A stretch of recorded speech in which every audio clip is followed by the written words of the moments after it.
கற்பி, புரட்சி செய், ஒன்று செய். வாழ்க அம்பேத்கர், வாழ்க பெரியார், வளர்க நம் சமத்துவ ஜனநாயகம். அனைவருக்கும் என்னுடைய வணக்கம். கல்வி என்பது ஒரு காலத்தில் எப்படி இருந்தது அப்படின்னா, ஒருத்தன் கல்வியை கற்றுக்கணும் அப்படின்னா அவங்க கூட இருக்கிறவங்களுக்கு அந்த கல்வியை இலவசமாக கற்றுக் கொடுத்தான். நீயும் கல்வி கற்றுக்கோ, நீயும் நிறைய விஷயங்களை தெரிஞ்சுக்கோ அப்படின்னு முன்னாடி காலத்தில் இருந்தது.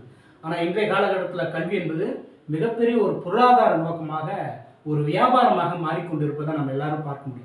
ஒரு சாதாரண ஒரு சின்ன எல்கேஜி யூகேஜி சேர்த்துனாலும் ஒரு ப்ரைவேட் ஸ்கூலில் சேர்த்துறது அவங்க கௌரவமாக நினச்சி சேர்த்துறாங்க, பல லட்சம் செலவு செய்கிறாங்க.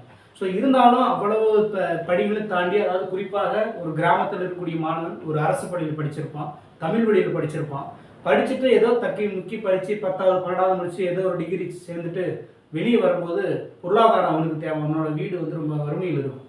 ஸோ நாம் ஒரு நல்ல வேலைக்கு போகணும். ஸோ அப்போ நிரந்தரமான வேலை என்ன? ஒரு அரசு பணி. தனியார் பணிக்கு போனோம்னா நிறைய இடையூறுகள், எப்போ வேலையை விட்டு தூக்குவாங்க தெரியாது, 1000 ப்ரெஷர்கள், நிம்மதி இல்லாத ஒரு வாழ்க்கை. ஸோ ஒரு அரசு பணிக்கு போனோம்னா நம்மளுடைய குடும்பங்கள் வாழ்வாதாரம் உயரும், நம்ம தலைமுறையும் ஒரு அரசு அதிகாரத்தில் போகும் அப்படின்ற ஒரு எண்ணத்தில் ஒரு கவர்மெண்ட் ஜாப் போகணும் அப்படின்னு நினச்சி யோசிக்கிறாங்க ஒரு கிராமப்புற மாணவன். ஆனால் இந்த இடத்துல எப்படி நம்ம படிக்கிறது?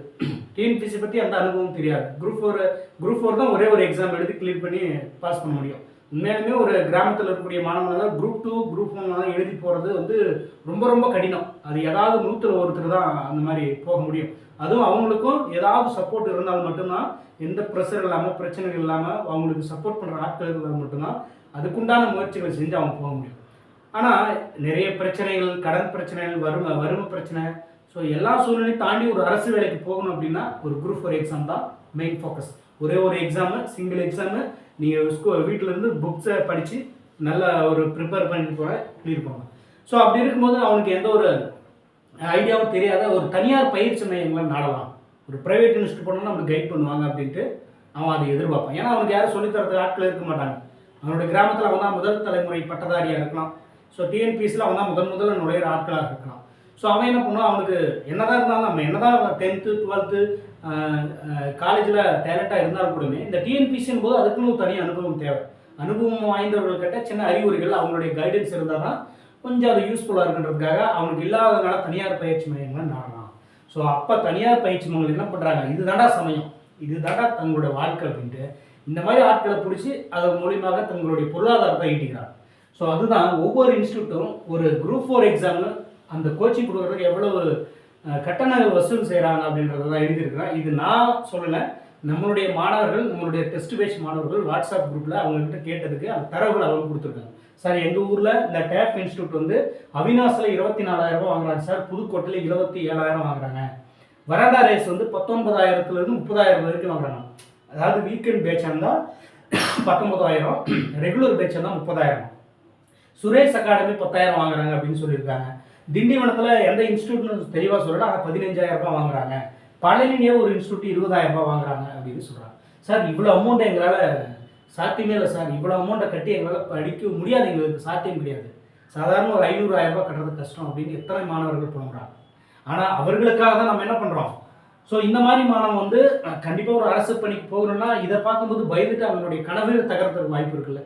இவ்வளோ அமௌண்ட்டு கட்ட முடியாது, நம்ம எப்படி படிக்கிறது? அப்போ வீட்டில் இருந்து நம்மளுக்கு கைடு இல்லை, எப்படி நம்ம விட்டுலாம்? நம்ம ப்ரைவேட்டு வேலைக்கே போகலாம்டா, ஏதோ ஒரு தனியாக சீமான் சொல்கிற மாதிரி நம்ம மாடு மேய்க்கே போகலாம்டா, பால் கறக்கவே போகலாம்டா, ஆடு மாடு மேய்க்கிறதெல்லாம் அரசு பணின்னு சொல்கிறாரு பற்றியா? அப்போ நாமும் ஆடு மாடு மேய்க்கிறது போயிடலாம். எதுக்கு, எங்கே போக போகிறதுலாம் 16,000 20,000 30,000 கட்டி நம்ம எங்கே போக போகிறோம்னு நினைப்போம். ஆனால் இதெல்லாம் அவனுக்கு ஒரு தாகம் இருக்கும். நம்மளுடைய குடும்பம் ஒரு பொருளாதார ரீதியாக உயரணும், தன்னுடைய குடும்பம் ஒரு அதிகாரத்துக்கு போகணும், தான் போனால் தன் குடும்பம் போன மாதிரி. ஸோ அப்படி இருக்கக்கூடிய மாணவர்களுக்கெல்லாம் நம்ம என்ன பண்ணுறோம், ஃப்ரீயாக பண்ண போகிறோம், ஃப்ரீயாக தான் பண்ண போகிறோம். உங்களுக்கு என்ன, ஸ்கூல் புக்கை படித்து ஸ்கூல் புக்கில் இருந்தால் கேள்விகள் கேட்க போகிறாங்க. எக்ஸ்ட்ராஸ் வந்து இருக்கக்கூடியது வந்து எல்லாருக்குமே அது எக்ஸ்ட்ரா தான். பெரிய இன்ஸ்டியூட்டில் போனாலும் அவனும் நம்ம எல்லாரும் படிக்கிற அதே ஸ்கூல் புக்கு தான் படிக்க போகிறோம். எக்ஸ்ட்ரா கொடுக்கக்கூடிய அந்த சொல்லகராதி, பழமொழி 400 இது எல்லாமே அதை தான் அவனும் படிக்க போகிறோம். அதை தான் உங்களுக்கு நம்ம தரப்போகிறோம். ஸ்கூல் புக்கை கலெக்ட் பண்ணி படிக்க போகிறீங்க. வாரானா என்னென்ன பாடங்கள் அப்படின்னு சொல்கிறேன், இந்த பாடங்களை படிக்க போகிறீங்க. பாடங்கள் படிச்சுட்டு டாக்டர் பிஆர் டெஸ்ட் பேட்சில் ஜாயின் பண்ணி வாரந்தோறும் ஞாயிற்றுக்கிழமை டெஸ்ட் எடுக்கும். ஸோ இதுக்கு ஒரு 100 ரூபாய் என்ட்ரி ஃபீஸ் மட்டும். ஏன் 100 ரூபாய் என்ட்ரி ஃபீஸ் இருக்கிறத நான் பல டைம் விளக்கங்கள் சொல்லிட்டேன். ஃப்ரீயாக ஒருத்தன் வரான் அப்படின்னா ஏதோ தரந்து வருவான், அவனுக்கு ஒரு ஆர்வம் இருக்காது, சும்மா வந்து எதை சொல்கிறாங்க நாம போய் ஜாயின் பண்ணலாம். ஆனால் படிக்கணும்னு நினைக்கிறவங்க 100 ரூபாய் கட்டி வருவான். இப்போ 100 ரூபாய் கட்டாதவங்களை சும்மா சேர்த்து விட்டா அவன் எழுதுவான், எழுதாத போனவன் அலட்சியமாக இருப்பான். ஸோ 100 ரூபாய் கட்டணுமே, நம்ம சும்மா தானே எழுத போகிறோம், சும்மா தானே பார்க்க போகிறோம், நம்ம என்ன படிக்கவா போகிறோம், எதுக்குடா 100 ரூபாய் வேஸ்ட் பண்ணணும் அப்படின்னு படிக்கிறதுக்கு ஆர்வம் இல்லாதவங்க வெளியே போயிடுவோம். உண்மையிலுமே ஆர்வம் இருக்கிறவங்க, இந்த மாதிரி வறுமையில் இருக்கிற மாணவர்கள் இந்த 100 ரூபாவை கஷ்டப்பட்டாவது கட்டி ஜாயின் பண்ணுவாங்க. ஸோ எத்தனை மாணவர்கள் ஜாயின் பண்ணியிருக்காங்க, அதேமாரி சில பேர் வந்து வறுமை சூழ்நிலையாக காரணங்களை சொல்லி ஃப்ரீயாகவும் ஜாயின் பண்ணியிருக்காங்க. நம்மளுடைய நோக்கம் பொருளாதாரம் இருக்கும். நீங்கள் அங்கே இன்ஸ்டியூட் போனீங்கன்னா உங்களுக்கு என்ன நோட்ஸ் கொடுக்க போகிறாங்க, புக்கில் இருக்கிற நோட்ஸ்லாம் அவங்க கலெக்ட் பண்ணி ஒவ்வொரு சப்ஜெக்ட்டுக்கும் ஒரு ஸ்டாப் போட்டிருப்பாங்க. தமிழுக்கு ஒரு ஸ்டாப்பு, அவங்க ஸ்கூல் புக்காக தான் மெயினாக கலெக்ட் பண்ணுவோம். அதில் இருந்து அப்படியே மெயினாக பாரதாசனா எங்கே இருந்து தொகுத்து. அப்போ அதுக்கு 30,000 நீ கட்டணும். அது இல்லாதவங்க நீங்களே ஸ்கூல் புக்கில் படிக்கலாம். ஸ்கூல் புக்கில் தான் மெட்டீரியல்ஸ் எடுக்கிறாங்க, அது நீங்களே நோட்ஸ் எடுக்கலாம். நீங்கள் வாரத்தோறும் படிக்கிறதுக்கு உங்களுக்கு கைட் பண்ண போகிறோம், தயாராக இருக்கேன். டெய்லி கிளாஸ் போடுறோம். அது உங்களுக்கு டவுட்ஸ் இருந்தால் நீங்கள் நம்மளுடைய சேனல்ஸ் எல்லாமே புதுசாக பார்க்குற மாணவர்கள் யாராங்கன்னா சர்ச் பண்ணி பாருங்கள். டெய்லிஸ் வீடியோஸ் போட போகிறோம். டெஸ்ட்டு நம்மளுக்கு அதுக்குண்டான விழிப்புணர்வு நடத்துகிறோம். அந்த வாட்ஸ்அப் குரூப்பில் நடத்துகிறாங்கிறத ப்ரூஃபிங் கொடுத்துறோம். வாட்ஸ்அப் குரூப்பில் டெஸ்ட் எழுதிட்டு இருக்காங்க, டிஸ்கஷன் பண்ணிகிட்டு இருக்காங்க, ஒவ்வொரு வாரமும் எழுதுகிறாங்க. ஸோ அப்போ அவங்களுக்கு அது போதும். ஸ்கூல் புக்கை படிக்கிறோம், ஏதாவது டவுட்ஸ்னால் யூடியூப் பார்த்து கன்ஃபர்மேஷன் பண்ணிக்க போகிறோம், டவுட்ஸை கிளியர் பண்ணிக்க போகிறோம். டெஸ்ட்டு வாரதோறும் வீட்டிலேருந்தே உட்காந்து எழுத போகிறீங்க. ஒவ்வொரு நாளும் ஒவ்வொரு வாரமும் அழகாக படிச்சுட்டு சிலபஸை கவர் பண்ணி எக்ஸாம் எழுதி கிளியர் பண்ணிட்டு வேலைக்கு போயிடலாம். வெறும் 100 ரூபாய் என்ட்ரி ஃபீஸ். ஸோ அப்போ 30,000 ரூபாய் கட்டினா தான் வேலைக்கு போகணும் அப்படின்ற நிலைமை இப்போ இல்லை, இங்கே இல்லை. அதுக்காக தான் இந்த மிகப்பெரிய ஒரு மாபெரும் புரட்சின்னு சொல்கிறோம். ஸோ இது யார் இதை பண்ணுறாங்க அப்படின்னு எனக்கு தெரியல. அதே கூட 100 ரூபாய் ஃப்ரீயாக பண்ணுறவங்க சும்மா அந்த யூடியூப்பில் வீடியோஸில் 10 கொஸ்டின்ஸை போட்டு அதுக்கு ஆன்சர் பண்ண அப்படின்வாங்க. உங்களுக்கு ப்ராப்பராக வீட்டில் பிடிஎஃப் கொஸ்டின் பேப்பர் வரும். நீங்கள் ஓஎம்எல் செட்டில் வீட்டில் அட்டன் பண்ணுவீங்க. அதுக்கு உண்டான ப்ரூஃப்லாம் பார்த்துட்டு இருப்பீங்க. நீங்கள் வாட்ஸ்அப் குரூப்பில் எழுதிருக்கலாம். ஸோ இப்போ ஒரு இன்ஸ்டியூட் போனால் ஆன்லைன் பேட்ச் எப்படி ஜாயின் பண்ணுவீங்க? வீட்டில் இருந்து உங்களுக்கு வாட்ஸ்அப் குரூப்பில் தான் வரப்போகுது, இல்லைனா டெலிகிராமில் வரப்போகுது, இல்லைனா இமெயிலில் கொஸ்டின் பேப்பர் அனுப்புவாங்க. வீட்டிலேருந்து உட்காந்து எழுதுவீங்க. அதே 1000 ரூபாய் கொடுத்து அதே தான் 100 ரூபாய் என்ட்ரி ஃபீஸ். அப்போ 1000 ரூபான்றது கூட சில பேர் கஷ்டமாக இருக்கும் இல்லையா? ஸோ 100 ரூபாய் எளிமையாக இருக்கும். அத்தனை ஏழை மாணவர்களை பயன்படுத்திக்கலாம். ஸோ இதனால் தொடர்ச்சியாக இது வகுப்புகளை தொடர்ச்சியாக கவனிங்க. பிளேலிஸ்ட்டில் பார்த்தோன்னா நிறைய வகுப்புகள் போட்டிருப்பேன், பாருங்கள், சர்ச் பண்ணி பாருங்கள். கொஸ்டின் பேப்பரை இப்போ மாடல் கொஸ்டின் பேப்பர் இப்போ ஃபஸ்ட் டெஸ்ட் நடந்திருக்கு, அதனுடைய மாடல் கொஸ்டின் பேப்பர் நான் டிஸ்கிரிப்ஷனில் கொடுத்துருக்கேன். அந்த டெஸ்ட்டினுடைய ஷெடியூல் டிஸ்கிரிப்ஷனில் இருக்குது.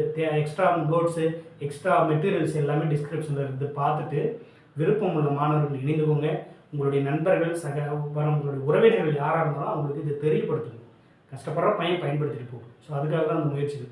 கூடிய விரைவில் ஒரு இடத்துல நான் டைரெக்டாக கிளாஸ் எடுக்கிறத பிளான் பண்ணிட்டுருக்கேன். அது எந்த இடம் அப்படின்றத பிற்காலத்தில் நான் சொல்லுவேன். அந்த இடத்துல நான் கன்ஃபார்மாக எடுக்கிறேன் போது அதை சுற்றி இருக்கக்கூடிய பசங்களுக்கு இன்ஃபர்மேஷன் கொடுப்பேன். அவங்க வந்து டைரெக்டாக கிளாஸ் அட்டன் பண்ணி போகலாம். எந்த ஒரு ஃபீஸும் இல்லாமல் தான் நம்ம வகுப்புகள் எடுக்க போகிறோம். கிளாஸ்ன்றதை விட ஏதாவது டவுட்ஸ் கிளிக் பண்ணிக்கலாம். வாரத்தில் ஒரு நாள் வந்து டெஸ்ட் எழுதிட்டு போகலாம், டைரெக்டாக உட்காந்து கரெக்ஷன் பார்த்துட்டு போகலாம். ஸோ அந்த மாதிரி நான் பண்ண போகிறேன். மெயினாக நம்மளுக்கு டெய்லி உங்களுக்கு நோட்ஸை கொடுத்துட்டு படிக்கிறத விட வாரம் இதை படிங்கன்னு சொல்லிட்டு டெஸ்ட் வச்சா முடிஞ்சு. அதாவது கோச்சிங் உங்களுக்கு என்ன கையை பிடிச்சி எழுதியாக கொடுக்க முடியும். நீங்கள் படிக்க போகிறீங்க, டவுட்ஸை கேட்டு அதை டிஸ்கஷன் குரூப் இருக்குது, அதிலே டவுட்ஸ் என்ன கேட்டுக்கிறீங்க, டவுட் கேட்டால் கிளியர் பண்ணுறேன், புக்கை படிக்க போகிறீங்க, டெஸ்ட் எழுத போகிறீங்க, அவ்வளோதாங்க. இதான் ப்ரொசீஜர். ஸோ விருப்பமுள்ள மாணவர்கள் இணைந்துக்கோங்க. யாரும் வருத்தப்படாதீங்க. 30,000 40,000 கட்ட முடியல அப்படின்னு. 100 rupees ஒன்லி என்ட்ரி ஃபீஸ், அவ்வளோதான். நீங்கள் எக்ஸாமுக்கு தயாராகலாம், ஒரு அரசு அதிகாரி ஆகலாம். இதுதான் நம்மளுடைய லட்சியம், கனவு. இது ஒரு புரட்சியாக இருக்கட்டும். இந்த புரட்சி மாபெரும் புரட்சியாக வெற்றி பெற்று நிறைய பேர் அரசு பணிக்கு போகணும் அப்படின்றது என்னுடைய வேண்டுதலாக இருக்குது. உங்களை அன்போடு கேட்டுக்கொள்கிறேன். இணைந்து பயன்பெறுங்கள். நன்றி, வணக்கம். மீண்டும் ஒரு நிகழ்வில் சந்திக்கலாம்.